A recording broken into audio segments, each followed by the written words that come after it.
ओम शांति।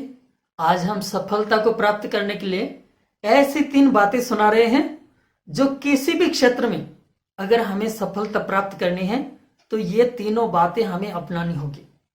ये तीनों में से कोई भी एक बात को अगर हम छोड़ देते हैं तो हमारी सफलता में भी कभी ना कभी वो कमी दिखाई पड़ सकती है। वो तीनों बातों में से पहली बात है कि आत्मविश्वास।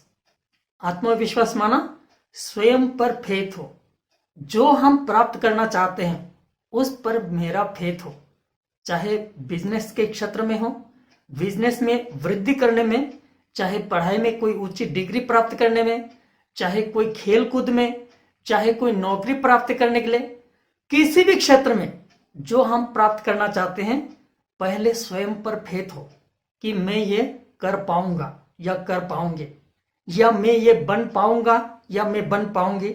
इसी प्रकार से जो मैं प्राप्त करना चाहता हूं उस पर मेरा फेथ हो कि मुझे ये प्राप्ति जरूर होगी।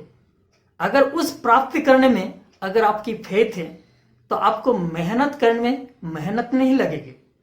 और दूसरी बात है कि हमारे अंदर में वो प्राप्त करने में दृढ़ता भी हो, क्योंकि कई बार कई लोगों के अंदर में ये दिखाई देते हैं, 1 बार 2 बार 3 बार जब असफलता होती है तो वो निराश हो जाते हैं, वो तनाव में डिप्रेशन में चले जाते हैं। इसलिए 1 बार 2 बार हमें असफलता हो सकती है, लेकिन हम दृढ़ता को नहीं छोड़े। ये बात को हमारे अंदर में ये पक्का कर लेना है कि जब तक हमने असफलता को स्वीकार नहीं किया तब तक हमारे अंदर में असफलता नहीं आएगी, और जब तक हमने हार को स्वीकार नहीं किया तब तक हमारी हार नहीं है। इसलिए जब तक हमारी सफलता दिखाई ना दे, जब तक हमें सफलता प्राप्त ना हो, तब तक हम दृढ़ता को नहीं छोड़े। और तीसरी बात है कि उमंग उत्साह। कई बार कई लोगों के अंदर में ऐसे दिखाई देते हैं, जब 1 बार 2 बार असफलता होती भी है और प्रयास भी करते हैं, लेकिन उमंग उत्साह खत्म हो जाते हैं।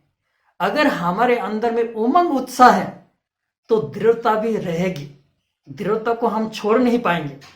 लेकिन अगर हमारे अंदर में उमंग उत्साह खत्म हो जाते हैं तो दृढ़ता को भी हम छोड़ देते हैं, तो असफलता भी हमारे सामने आ जाते हैं।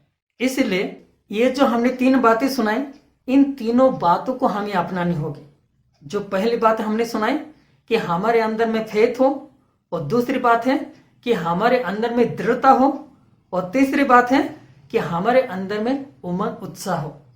अगर ये तीनों बातें होती हैं तो लक्ष्य हमारा कितना भी बड़ा हो, प्राप्ति कितनी भी बड़ी हो, कि हमारी मंजिल कितने भी दूर दिखाई देता हो, लेकिन सफलता अनिवार्य होगी। तो इन तीनों बातों को हम अपनाएं। ओम शांति।